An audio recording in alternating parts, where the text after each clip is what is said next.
All right, so good evening, everyone. So good evening and welcome back to JPCE, Watchdog News, Jared Campbell. So this evening, we're going to talk about escalating nuclear tensions, proxy conflicts, and major power struggles that are currently unfolding.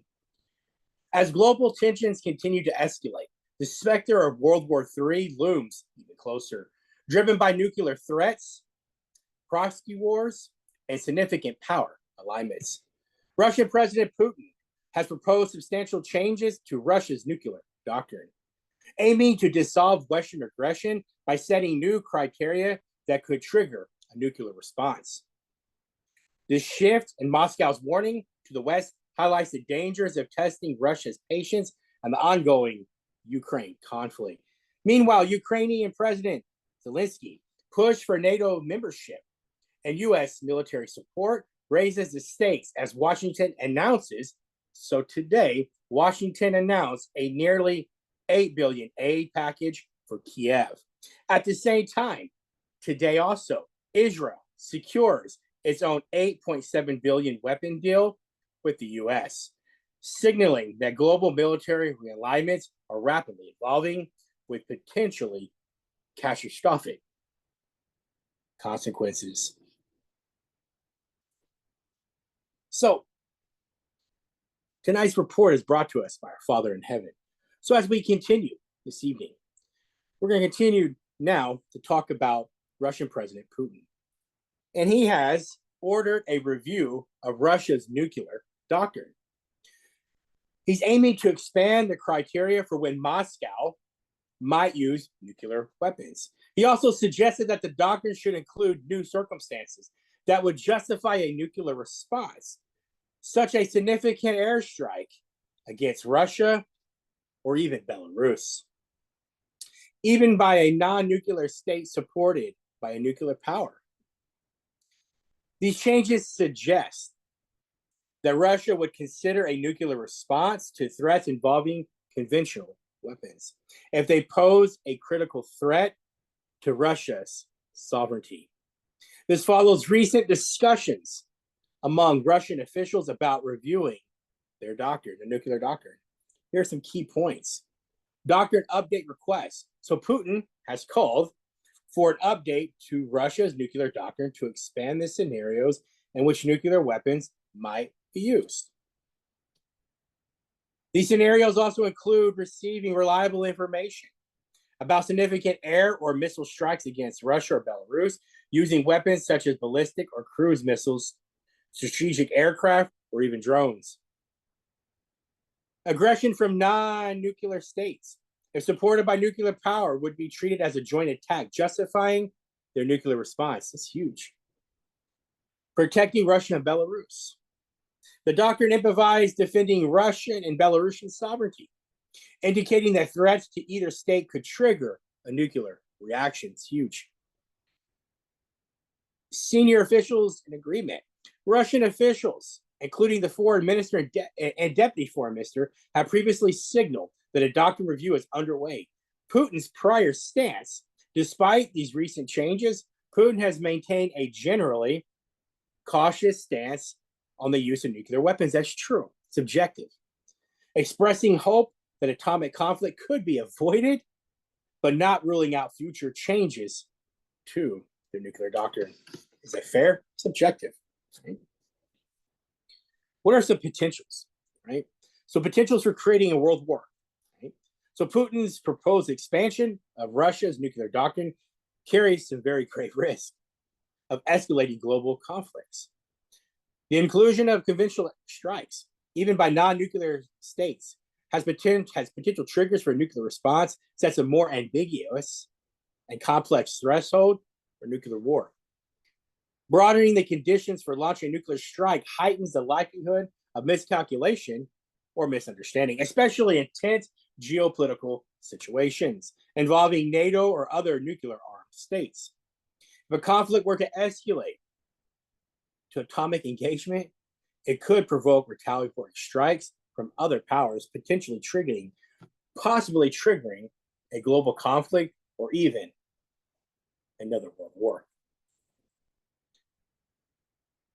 Through spokesman Dmitry Peskov, the Kremlin clarified that President Putin's proposal to update Russia's nuclear doctrine is intended to warn Western countries.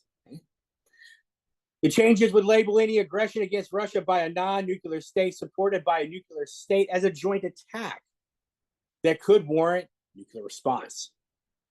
This move primarily targets Western involvement in Ukraine conflict, mainly if advanced Western weapons are used against Russian or Belarusian territories. The doctrine would also consider a nuclear response to large-scale missile strikes. While Moscow continues to maintain that nuclear war should not be fought, it has emphasized its readiness to use atomic weapons if Russia's existence is ever threatened. Key points: targeting Western support for Ukraine. The proposed changes to Russia's nuclear doctrine aim to discourage the West from supporting non-nuclear states such as Ukraine and military aggression against Russia. This is especially relevant if Western-supplied advanced weapons are used in attacks on Russian soil. That makes sense? Nuclear threshold. The updated doctrine suggests that any aggression against Russia by non-nuclear state with the support of a nuclear power, hence US, Britain, or even France, would be treated as a joint attack, but potentially justifying their nuclear response.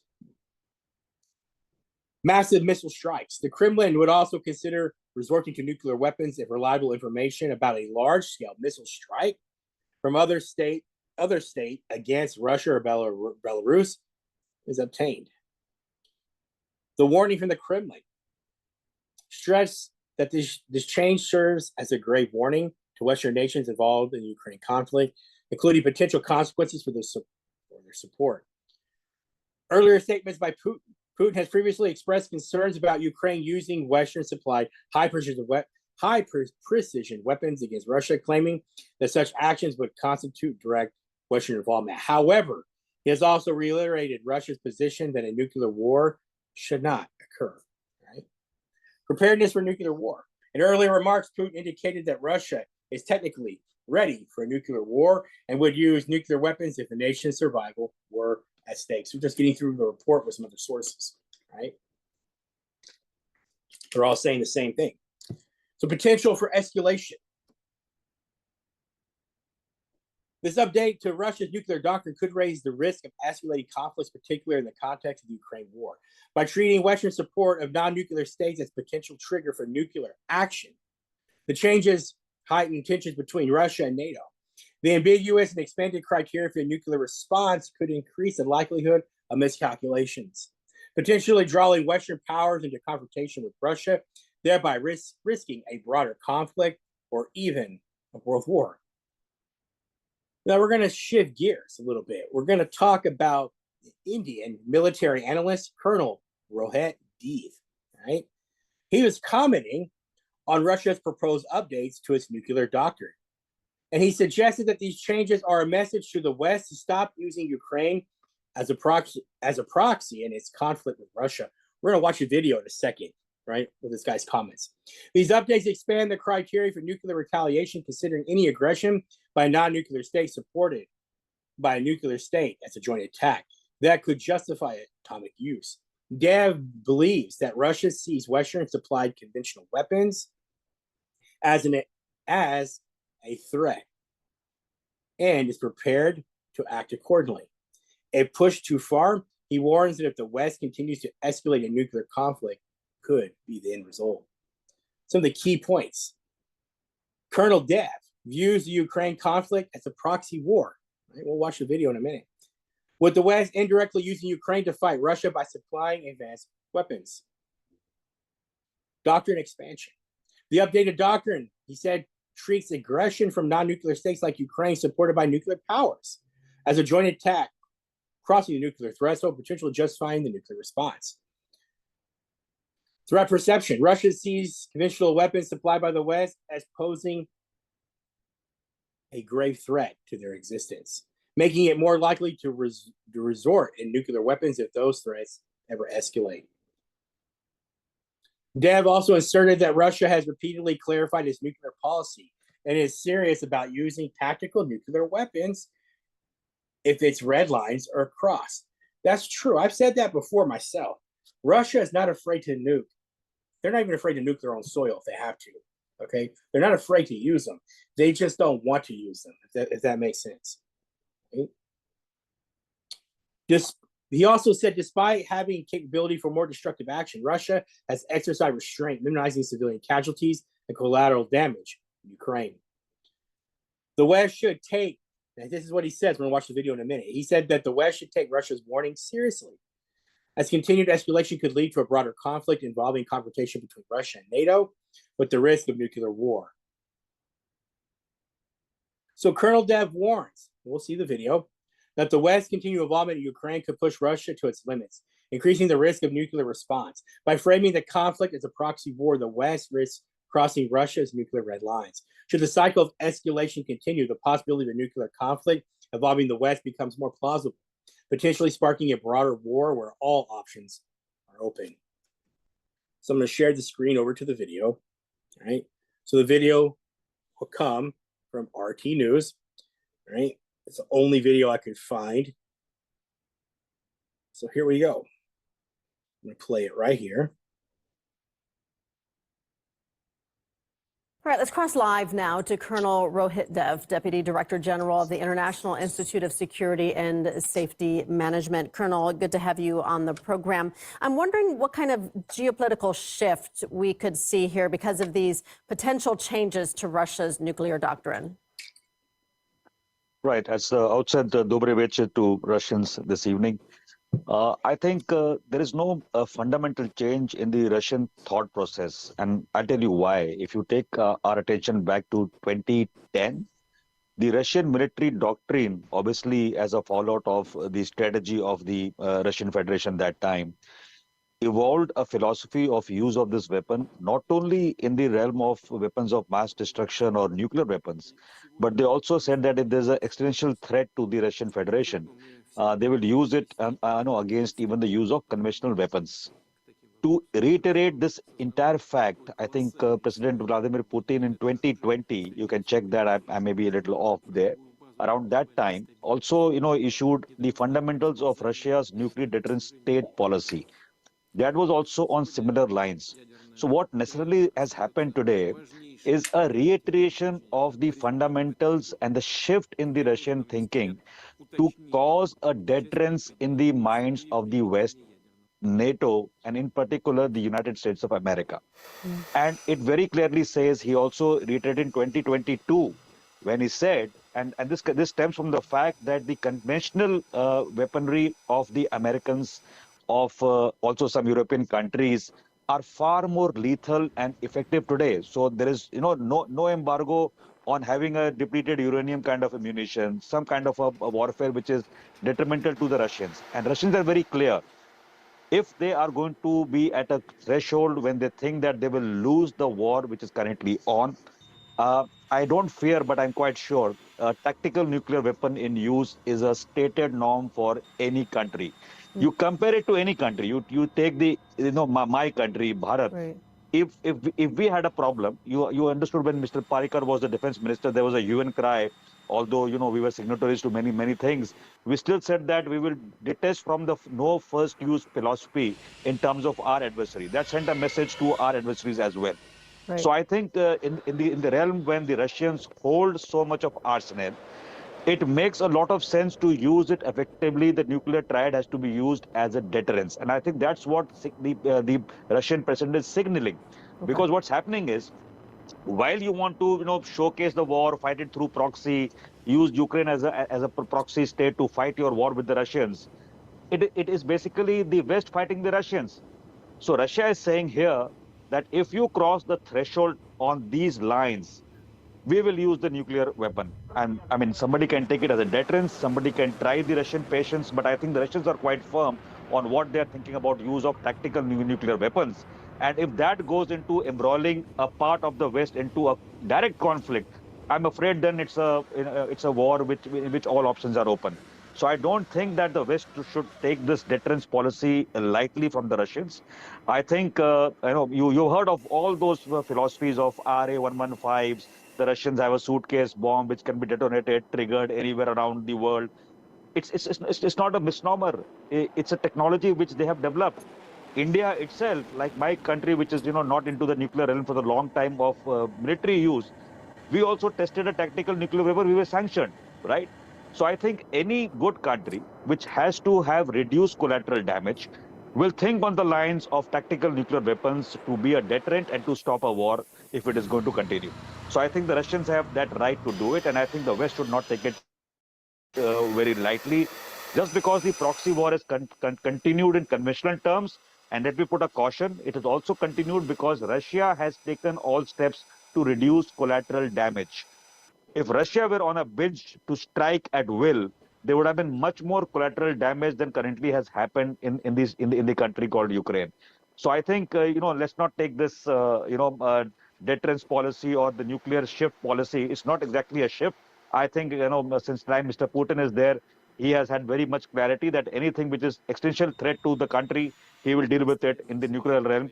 Deterrence first, strike next. So I think they should be prepared and they should not take it lightly.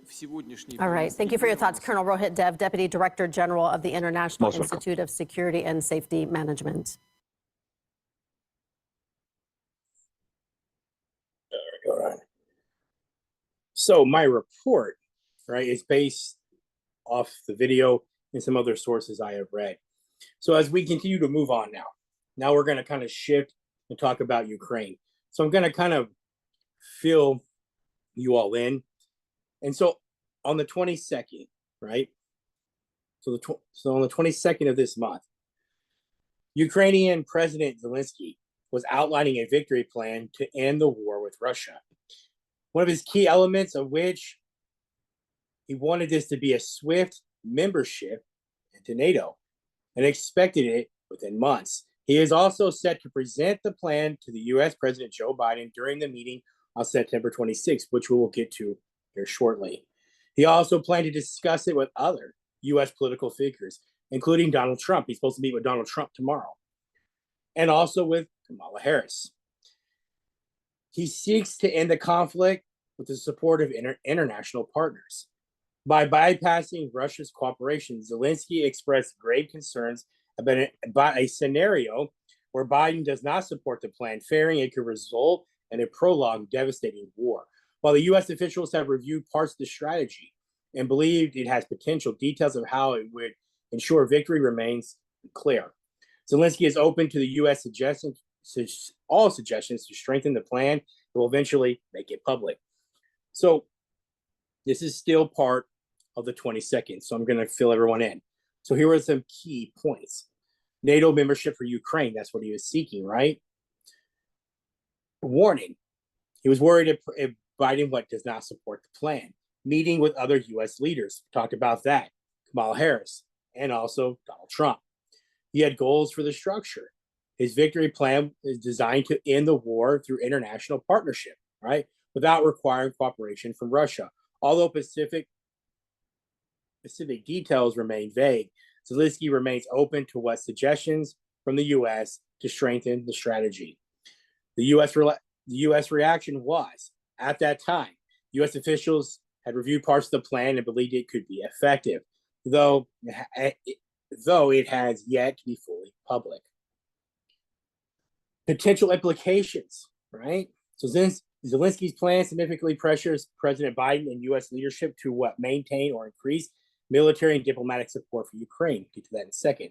A lack of support could undermine Ukraine's war efforts. NATO and geopolitical tensions. Fast-tracking Ukraine's NATO membership could escalate tensions with Russia. That's a huge deal, which views NATO expansion as a direct threat. Right? That's why they're in Ukraine. One of the reasons they say NATO expansion. It might lead to increased hostilities or expand conflict. Long war versus quick resolution. Without clear, decisive end to the war. As outlined in Zelensky's plan, the conflict risks becoming drawn with severe humanitarian and geopolitical consequences. So now we're up to speed, right? So Ukrainian President Zelensky is set to present his victory plan, which he has already presented it to Joe Biden during his visit to the White House on September 26, 2024. The plan aims to force Russian President Putin into a peace agreement by increasing Ukraine's military capabilities and securing NATO's membership within months. The timing follows Ukraine's successful military operations in Russia's Kursk Oblast, and the plan comes ahead of the U.S. presidential elections, which could affect future U.S. support, although specific details of the plan remain undisclosed. It provides long-range strikes on Russian military infrastructure, rejects any form of ceasefire. However, initial reactions from U.S. officials are indicating concern that the plan needs a more straightforward strategy to achieve victory and relies too heavily on requests for additional weapons. Some of the key points. Presentation of the victory plan. Zelensky's plan will try to end the war by boosting Ukraine's military firepower and pressuring Russia into a peace agreement without freezing conflict. It will be presented to Biden and later made public. About to get more into that in a second. So NATO membership, a vital component of the plan is Ukraine's rapid NATO membership. It's going to be bad though, right? Talked about the military strategy. Response from U.S. officials. Here's one. According to an early report from the Wall Street Journal, U.S. officials have expressed concern that the plan needs more new or clear strategies for a definitive victory and focus too heavily on weapon requests. Some see the plan as underdeveloped and unimportant with Biden's remaining term. Rejection and concerns, we talked about that. Timing and political context, right? Now, let's really get up to speed. So today, U.S. President Joe Biden announced a new military aid package for Ukraine, worth nearly $8 billion as part of ongoing support in its war against Russia. The package includes $5.5 billion in presidential drawdown authority and $2.4 billion through the Ukraine Security Assistance Initiative, USAI, enhancing Ukraine's air defense and long-range strike capabilities. The aid includes a Patriot air defense system, unmanned aerial systems, air-to-ground munitions, and support for Ukraine's defense industrial base. In addition, 18 Ukrainian pilots will be trained to fly F-16 fighter jets next year. The aid comes amid Ukrainian President Zelensky's visit to the U.S., during which Zelensky expressed gratitude for continued support.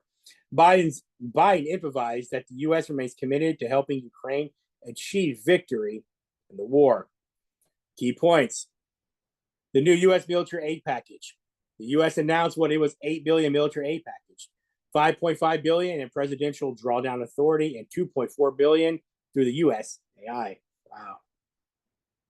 Critical components of the aid: additional Patriot air defense batteries, unmanned aerial systems, and air-to-ground munitions. Support for Ukraine's defense industrial base, joint standoff weapon, munition to enhance long-range strike capabilities. The training of the F-16 pilots, international support. Germany has pledged an additional $447 million in military aid to Ukraine, showing continued European support. All right. So I'm going to go ahead and close out talking about Israel for a second. So also today, Israel has secured an $8.7 billion military aid package from the United States to replenish its air defense systems, including the Iron Dome and Davis Sling, and a new high-powered laser defense system under development. Wow. This package includes $3.5 billion allocated for U.S.-made weapons, with $5.2 billion directed towards advanced defense technologies. The announcement came after a meeting between Israeli and U.S. defense officials. Though the Pentagon did not publicly mention the aid, the funds likely originate from the $95 billion foreign aid bill signed by U.S. President Joe Biden earlier this year, which allocated $14.5 billion for Israel. That's insane. So we talk about the military aid package, right? The military aid package, $8.7 billion. U.S. support. The package is part of a broader foreign aid bill signed by President Biden, allocating $14.5 billion for Israel. Defense systems. Key systems supported include the Iron Dome and the Sling, service to air defense for medium-range threats. And a laser defense system, right? Current conflict. Israel has been engaged in a prolonged conflict with Hamas and Hezbollah, with significant casualties reported on both sides. Israeli defense forces have been conducting airstrikes in Gaza along the Lebanon-Syria border following hostilities initiated by Hamas and heightened tensions with Hezbollah. U.S. and international diplomacy. U.S. Defense Secretary Lloyd Austin and other defense leaders have called for a 21-day ceasefire between Israel and Hezbollah, warning of the risk of broader conflict. We close out with some implications, right? Strengthen Israeli defense. The U.S. aid ensures Israel is able to continue to defend against missile and air threats, vital in its ongoing conflicts with Hamas and Hezbollah. International criticism. Palestinian leaders, including President Mohammed Abbas, have condemned U.S. military support for Israel, accusing Washington of enabling civilian casualties through its arms deliveries. Escalation risk. The aid package comes amidst heightened tensions with Israel's military actions in Gaza and Lebanon, prompting international concern about the potential for a broader regional conflict. And that's all I have. That's the report this evening. Thank you all again for following. Hope you enjoyed it. Hey, things are really, really starting to kick up out there. Hold on, let me look at my time. Right, not too bad, not too bad. All right. So we're going to close out with a blessing, right? Thank you all again for following. May the Lord bless you and keep you. The Lord make his face shine upon you and be merciful to you. The Lord lift up his countenance on you and give you peace. The Father, Son, Holy Spirit, now forever. Amen. All right, guys, the Lord is our shepherd. Hope you enjoyed tonight's report. Right? World War III is it to me, it has already started. Right? Thank you all again for following. I'm out this evening.